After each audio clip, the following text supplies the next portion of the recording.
I've officially fallen for the prequel bug. I have to see what's going on with this one now too. Bought this copy of Sunshine of the Reaping of Vinted, but it came in this adorable little bag. Like, thank you, I will be keeping this. It is fucking adorable.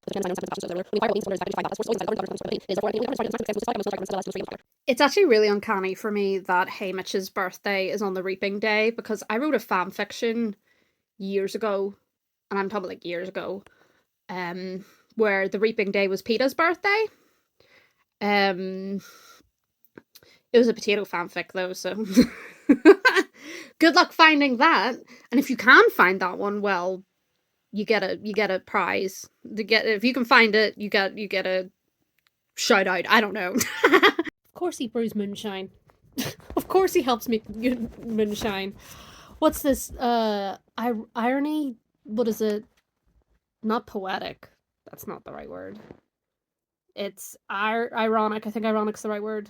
That he brews moonshine, and he's probably about to get his first fucking taste of it with Hattie giving him some, which, as we know, he does get a taste for it, and I don't fucking blame him either.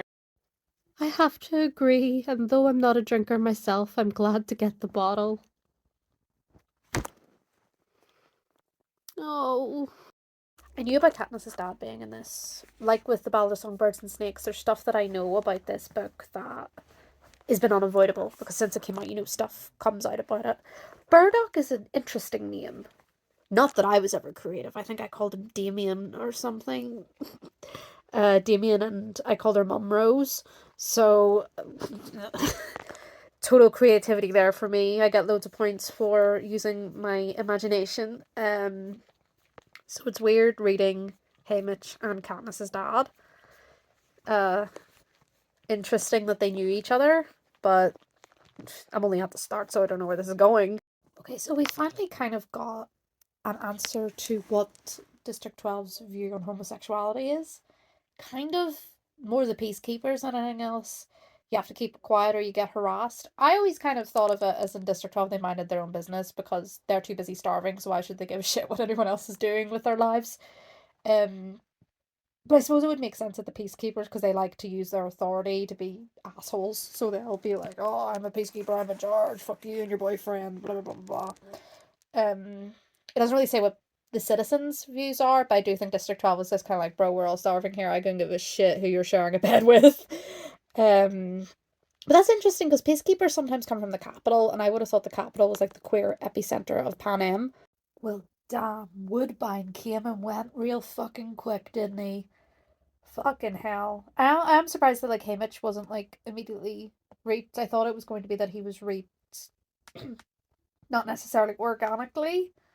Well, as organically as you can with the raping.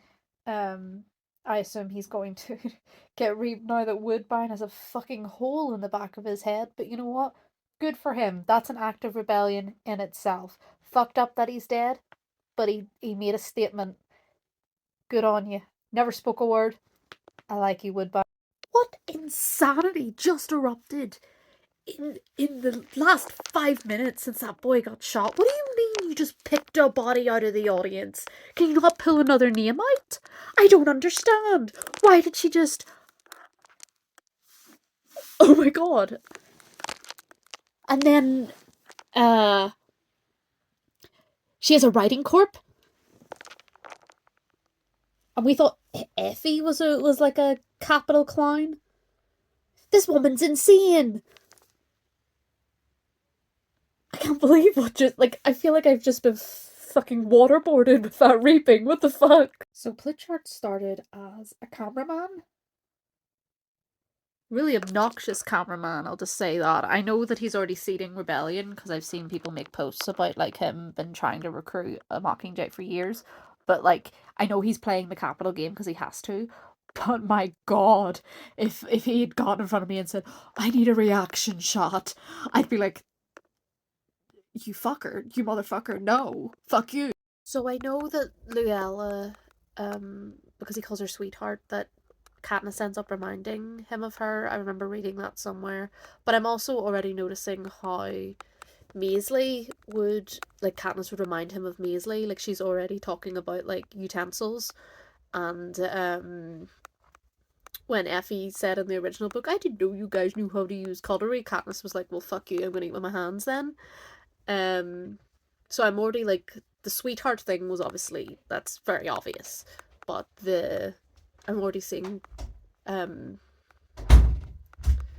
what's the word? Connections between Katniss and Maisley as well, which is heartbreaking because we know this is another book where there's a bit of helplessness, not as much as it is reading President Snow's, because we know that President Snow doesn't get comeuppance for 60 odd years after his book, whereas we know in 25 years from now, Katniss is going to get 24 years from now, Katniss is going to get raped and all this stuff's going to happen, and Haymitch does eventually get a happy ending. But for every other character that's here, except like Clutchart and stuff, but like the people who Haymitch is raped with, we know that they're not making it. You know what I mean? So there is still a bit of hopelessness. So seeing these connections that obviously he's going to make later on or before in the original trilogy, it's heartbreaking because we know that all these people are going to die. I think I'm going to be making a lot more connections with this one because there's obviously Haymitch eventually knows Katniss and Peeta in the original trilogy, and I just noticed something interesting where he said, on the brawny to scrawny scale, I do okay, largely because of all those bags of grain I haul for Hattie, which I find interesting because in the original trilogy, when Katniss and Peeta are kind of having their argument, she's like, oh, well, you threw £100 of sack of flour over your head, and he's like, that's not going to do anything, and I'm pretty sure it was Haymitch who was like, well, hand-to-hand combat, yes, it will do something.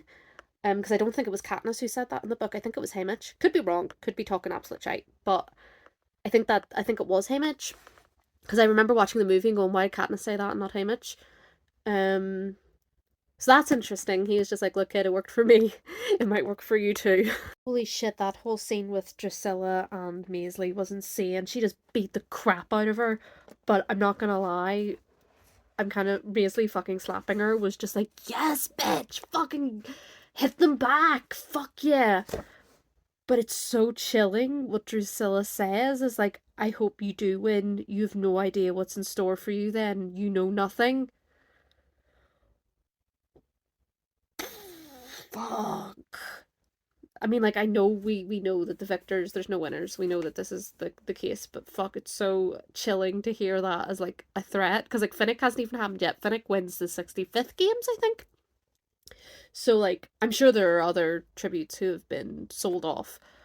But, I mean, victors who have been sold off. You know what I mean. But that's, oh, that gave me a, oh, like, I was going, like, yes, Maisie fucking slap her, and then holy fuck, she's beating the shit out of, like, Drusilla's beating the shit out of her, and then just that threat that I hope you do when you have no idea what's in store for you. Oh, that.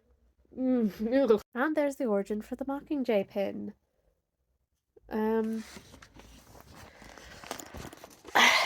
I do get as I'm reading, I do get like, oh my god, it's the Mockingjay pin. That's what they're talking about. But I do kind of like, I don't want answers for everything. I did say this before the Ballad of Songbirds and Snakes. We don't need to know the origin and answer for everything. Like, we knew the Mockingjay was Maisley's. Madge said so.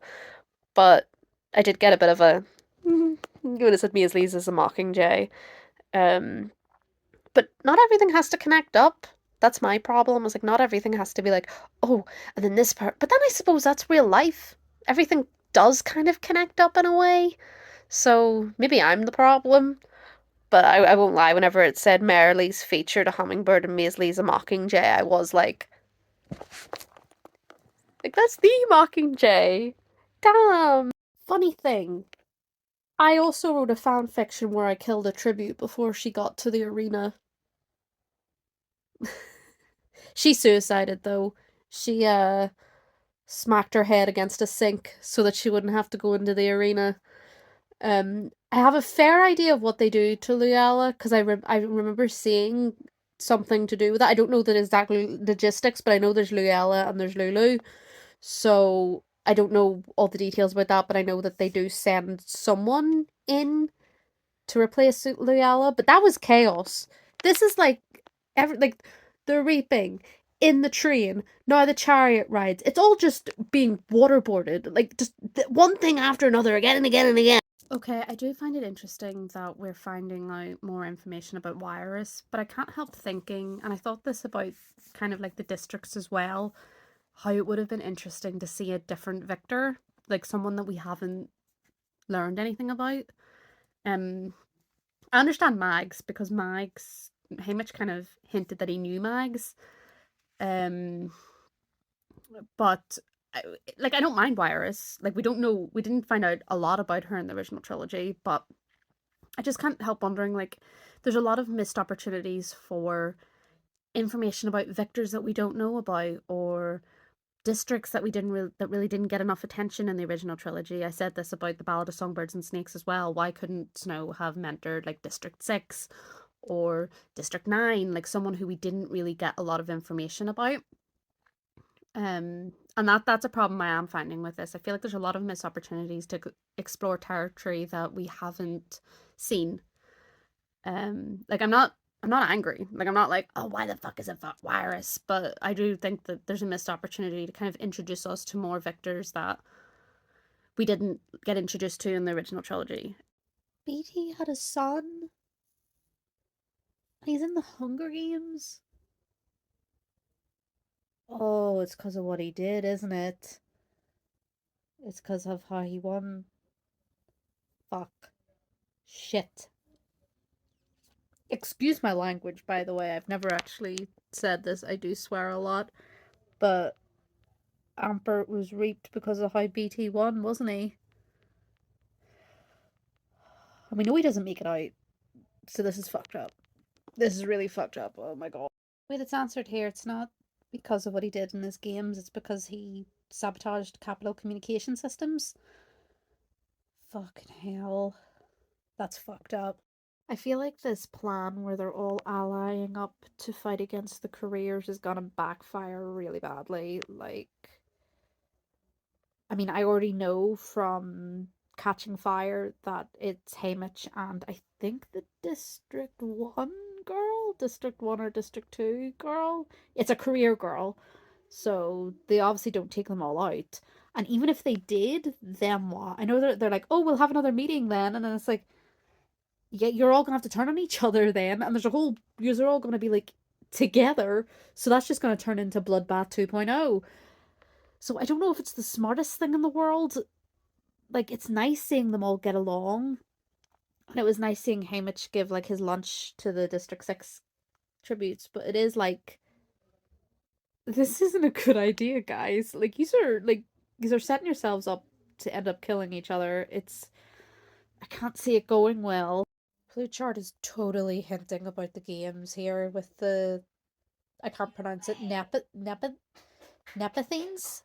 The bird? The not the birds, the flowers, like really pretty, but they kill you kind of thing. Really pretty flowers, but they actually drown the insect. He's totally hinting about what the arena is gonna be like he did with Katniss and the It Starts at Midnight.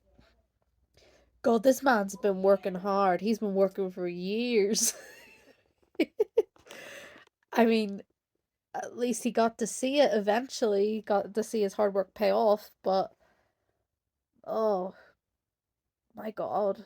It's weird seeing like how long like this has been like people have been trying and obviously failing to um get a rebellion going, get a Mockingjay as not they wouldn't have called it a Mockingjay in Hamish's time, but you know what I mean. Um, but I think he's totally trying to sort of like give a little nudge to Hamish. You're like, pretty things kill. Don't trust them because I obviously from Catching Fire we know what the arena is like for Hamish's games, so he's definitely him. Why does Snow seem more fucking ill in this time than he does in Katniss's time? What the hell's he done? Has he only just poisoned himself? But he's already the president. Hmm.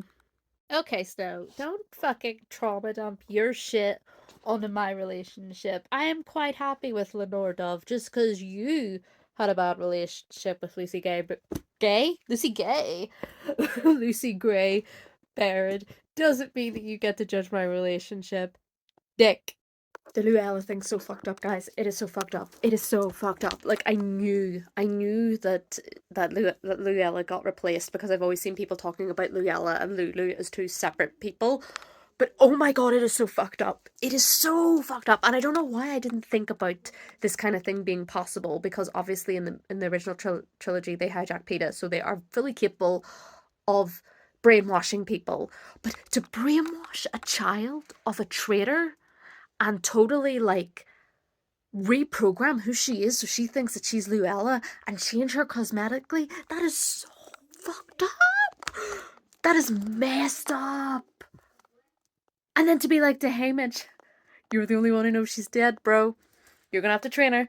Good luck. I really did write this book to say to people, hey, you know the way you're romanticizing Snow? Stop that shit right now! Look, I'm not just saying this because I'm autistic, but Maisley is very autistic coded. Like, the way that she just says things about how people look without really, like, thinking about it, but she doesn't seem to be meaning to insult people. Like, she thinks that she's helping, and then looking at the knot tying station, and all she has to do is look at what's going on and she can replicate it with ease. Like, I'm just like, we got a neurodivergent girl here? Because I did do a video years ago on my YouTube channel about Katniss being neurodivergent, but Maisley is definitely giving me those vibes. Like, she insults people, but it doesn't seem like she means it most of the time. Sometimes she does, but a lot of the time she thinks she's helping. And just there, when I was reading her at the knot tying station with Haymitch, and she's just able to replicate just from looking. Like, she has no problem whatsoever. Just seems a little interesting to me is all. So I also knew that Effie was going to be in this, but I kind of forgot until Proserpina started talking about her sister, and I was like, I know who that is. Because there was a lot of stuff that was unavoidable about not knowing about this book, particularly if you were in Hunger Games circles but hadn't read the prequels, because stuff just comes out. And the casting of Elle Fanning in the film was such a big deal that, like, even if you hadn't read the prequels, you were gonna know that Effie was in it, because the Elle Fanning casting was just, it exploded, because the fans really wanted Elle Fanning to play young Effie, and then she was cast to play young Effie. It kind of reminds me whenever they were doing the casting for Mockingjay, everyone was saying that Julianne Moore would be a perfect choice for President Coin, and hey ho, Julianne Moore ends up playing President Coin. It is weird reading Effie as her back in her Hunger Games loving, propaganda spewing word soup phase, because obviously we know that well, I say that a lot of the stuff to do with Effie is the movie, because she's not in Mockingjay at all. So it's harder to say, kind of like book-wise, but I like to think that the Hunger Games movies version of her is quite reflective of what she actually would have been like. Like, she fell in love with Katniss and Peeta like her own children, and it made her resent the games, particularly when they made them go back in. It's kind of funny that she's going to end up getting Drusilla's job at one point. I wonder if something happens to Drusilla by the end of the book, that District 12 don't have a mentor anymore. That would be funny.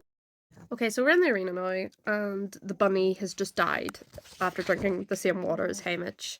And this is where the problem with it being a prequel is coming in, because there's no, like, panic, because we know Haymitch survives, we know Haymitch gets out of here, and it's also kind of like we know that this plan with flooding the sub A, it's like, it could work, like they could be successful, but it's obviously not going to work in the sense of bringing down the Hunger Games, because it continues on for another 25 years.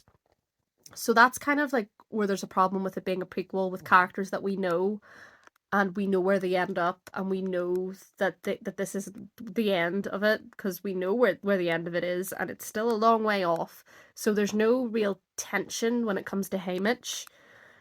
And there's no real tension when it comes to the other tributes too, because we know that they're all gonna die.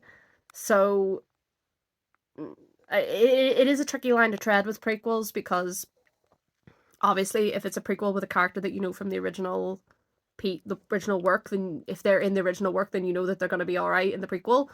So there's no real, oh my god, he drank the same water as the rabbit, what's he gonna do? Because he must do something, because he lives, you know? Man, Lulu's death was tough. Like, even though I was just saying there now that we know that everyone in this arena dies because Haymitch is the one who survives, that was still rough.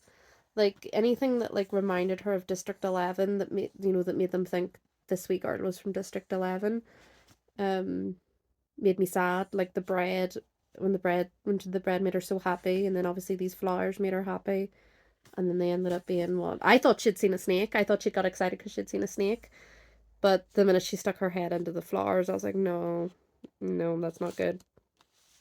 But yeah, that was rough. That was definitely rough. Like the fact that he had to like rip the drug pump out of her chest to kill her is just oh. Like there's only so many ways you can say that something is fucked up, but it's fucked up. So the plan failed. I'm not surprised. Like I say, like we know that the games don't stop here, and it's one of those things where it's like, did Pluchart have like rebels ready to pick these tributes up, like he did in Catching Fire? Because all destroying the arena would really do is like, unless there was a rescue plan, would like piss off the game makers in Snow for a bit before they rounded everybody up, and I don't know what the fuck they would do. But obviously I'm not surprised that it didn't work. Um Amber's death was horrifying. I thought we were going to like see like a torn up body when those squirrels kind of left, but no, they didn't even leave that. They just left bones fucked up. Um, I do wonder like why none of this. I assume that they do another thing that they did with Lucy Gray's arena, because obviously they can choose what gets broadcast and what doesn't get broadcast. And I assume the reason Katniss and Peeta don't see any of this stuff happening whenever they watch Haymitch's games is because they didn't broadcast it. Like they had the cameras focused on something else. Maybe even flooding sub A would have taken the cameras out in Haymitch's area, so you wouldn't have seen it anyway. But there is a part of me that's kind of like curious about why none of this was kind of noted by Katniss and Peeta when they watched the recap of Haymitch's games in Catching Fire. But like I say, it must be that they just didn't broadcast it, because it's the same with the. I don't even know if they mentioned if they saw the tribute parade or not. I can't remember if they mentioned that or if it was just the games itself. Um, but yeah, that like there's no shock. Like I knew that it either didn't work. I knew that either he did it and it didn't work, or he did it and it failed, or he didn't get a chance to, because like we already know there's still 25 more years of this bullshit. So we always thought that Haymitch gets like punished because of how he wins with the axe rebounding off the force field, but that was very clearly only like a quarter of the tomfoolery that he was up to in his arena. God forgive me, every time Lenore's song comes up and I hear Nevermore, I think of the little Bart Simpson Raven from the Treehouse of Horrors episode, where he just keeps going, Nevermore. And I was just like, that's really not what I'm supposed to be thinking of whenever I read the lyrics of this. But it's just. I can't help it. This is what The Simpsons has done to the. I can't even remember what it's called off the top of my head, but I know the Lenore and Nevermore, and this is what The Simpsons has done. I welled up a little bit whenever Maisley asked Haymitch if Merrily would still be a twin if she dies. It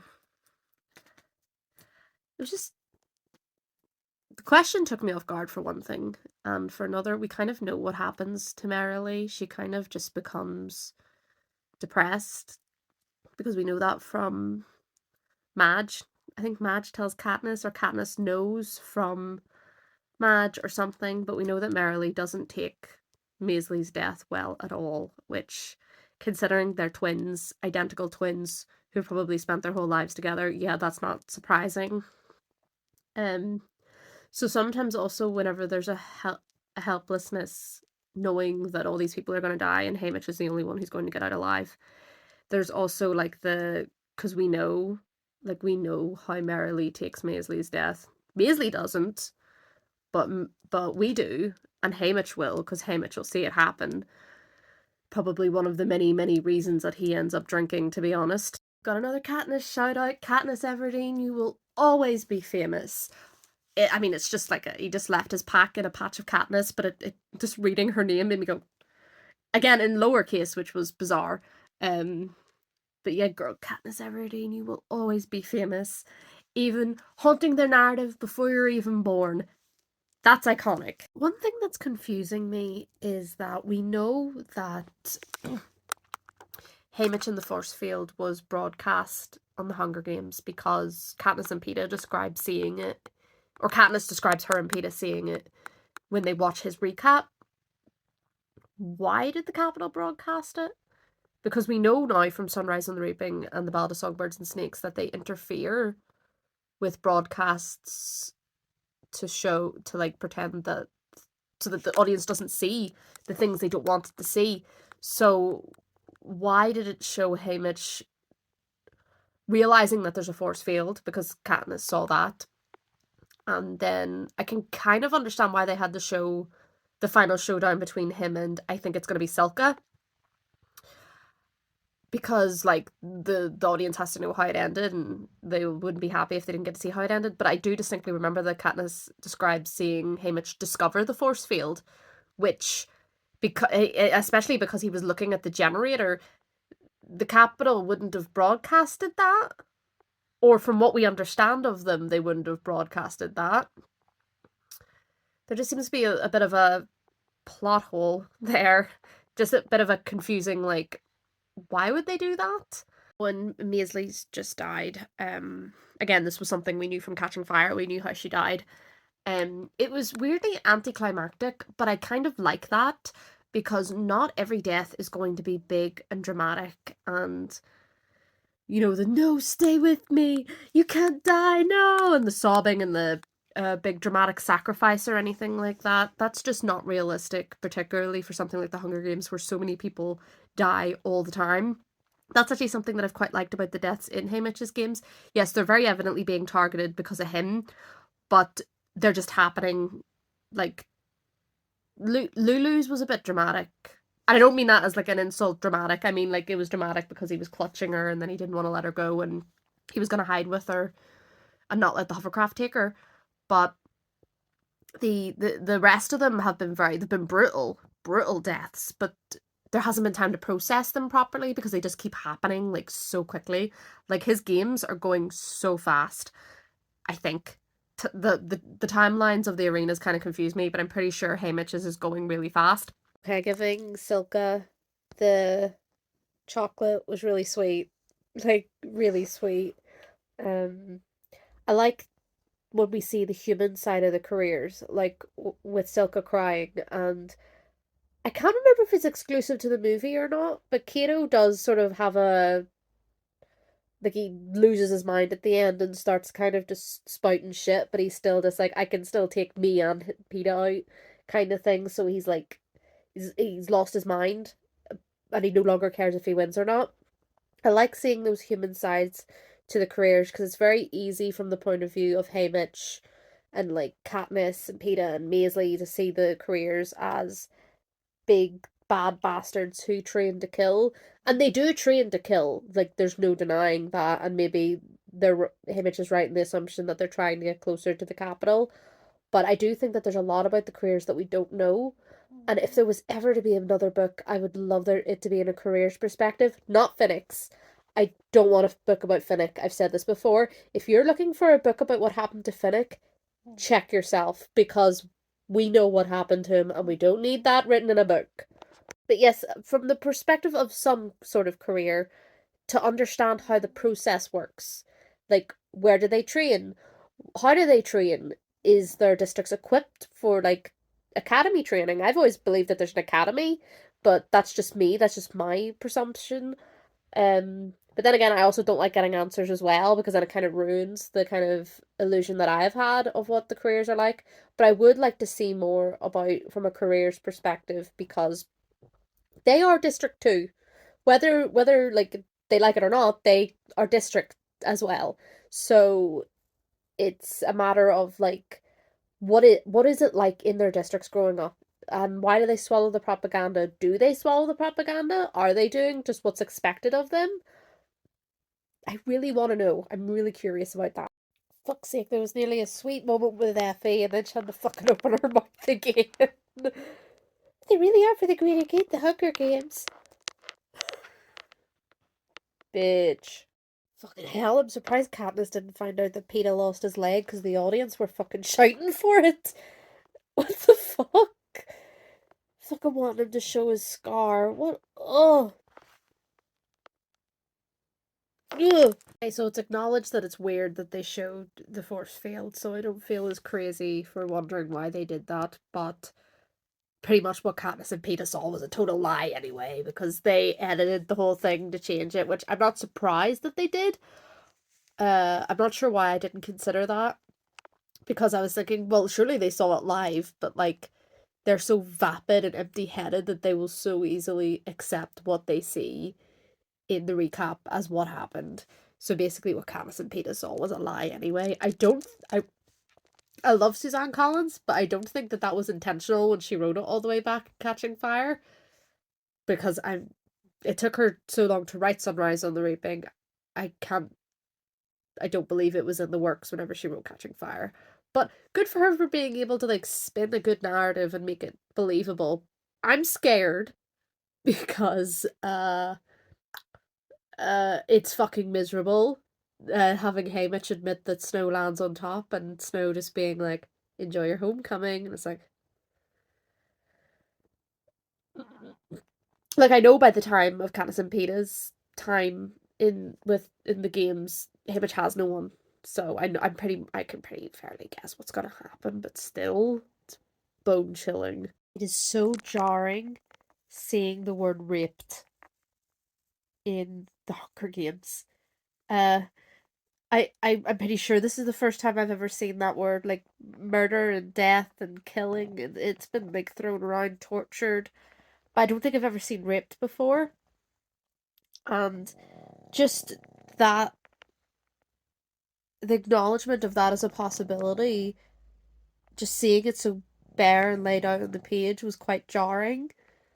Like, it never, like, Finnick never admits that he was raped. He, like, obviously we know he was, but even if he was acting along with it for his loved ones, that's rape. He was being raped, and he never said it. It was never really. I think the closest we got was him saying President Snow sold his body, and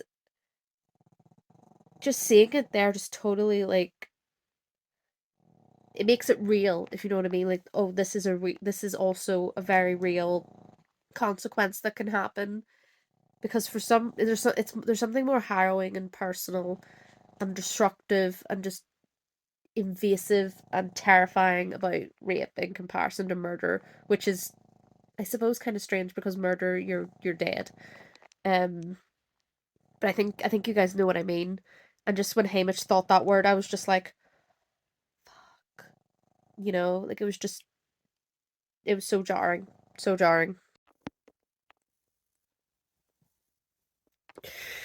Okay, that funeral was really hard. Particularly when he thought Merrily was Maisley. And his mum and Sid were holding each other when they died. Oh fuck. And funnily enough, Burdock singing Lucy Gray's song got me emotional, which is quite funny because I don't really have that many strong feelings towards Lucy Gray. Uh the song's nice though. I do like the song. I have the version from the movie on my Spotify. Because Rachel Zegler and I think it was James Newton Howard did a really good job bringing it to life. But oh my god, that was hard. I don't even know if I've finished the funeral yet, but that was very hard. What kind of crazy girl just picks a bag of gumdrops out of the random meadow? Why would you do that? Oh, why? You fucking fed it to her.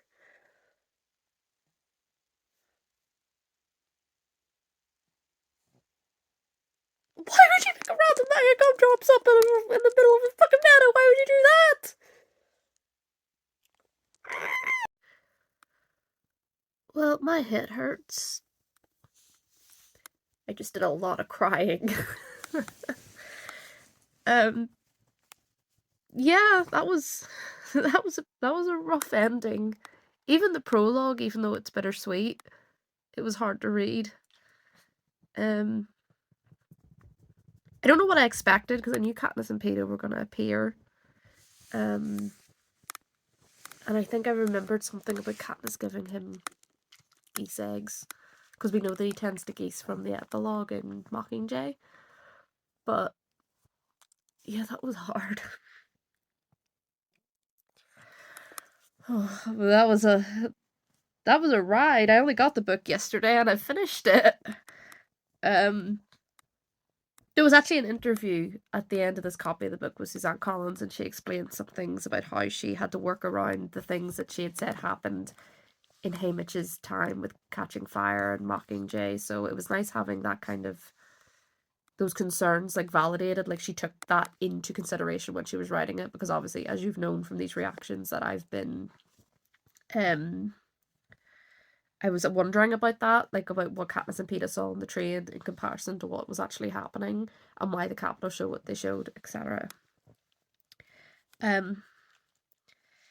So yeah, quite emotional. That was hard. That was a hard ending. Like I say, even though the epilogue was bittersweet because we know that Haymitch finally gets to see the day where there isn't a sunrise on the reaping on his birthday.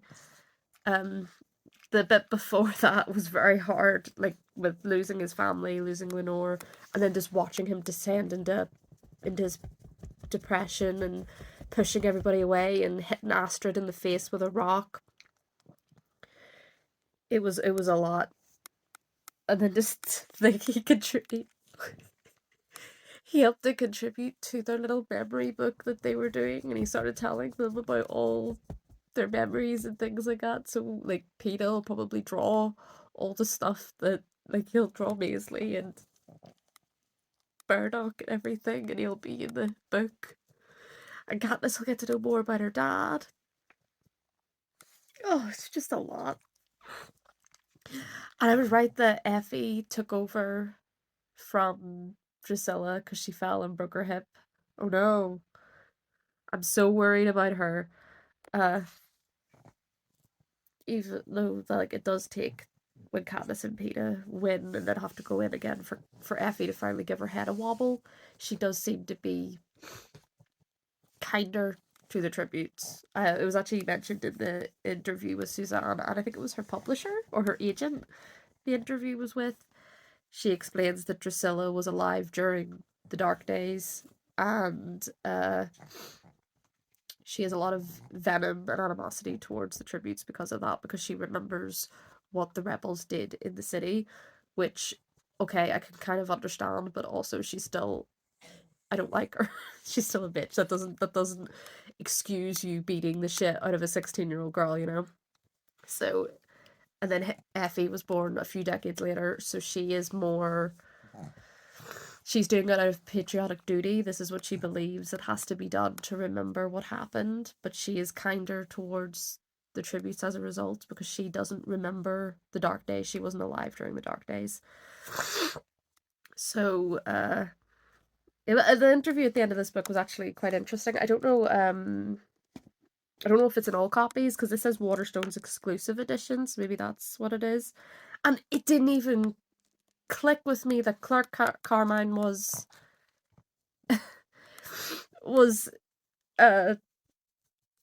Lucy Gray's clerk. I don't know why. I don't know why I didn't. It wasn't until in the interview the guy says to Suzanne, is Snow and Clark Carmine the only ones who are in both the Ballad of Songbirds and Snakes and Sunrise on the Reaping? And she says, yeah. And I was like, what? And I was like, oh my god, Clark. And then I felt stupid. But I definitely enjoyed this one a lot more than the Ballad of Songbirds and Snakes. The Ballad of Songbirds and Snakes suffers a lot from being in Snow's perspective. It suffers a lot with the romance with Lucy Gray. I feel like the romance is the weakest part. I feel like the romance was the weakest part in Sunrise on the Reaping as well, because we don't really get a massive insight into Haymitch and Lenore Dove's relationship before he's reaped, because obviously it happens on the morning of, like, the book starts in the morning of the reaping, so you don't really get a large amount of time with them before Haymitch goes into the games, and you just have to trust him saying, I love her, and you don't really get to see it. Whereas in the original trilogy, we got to see Katniss and Peeta kind of build this relationship and the love for each other that they have over 3 books.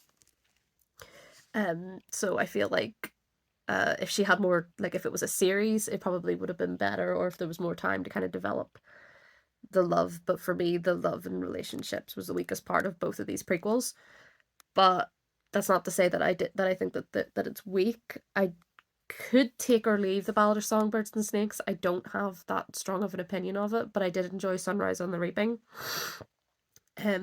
Maybe I just didn't like being in Snow's head, which I think you guys can forgive me for. I don't think that is a very unpopular opinion. I just didn't like being in that man's head. So, and I didn't see the point of being in that man's head either.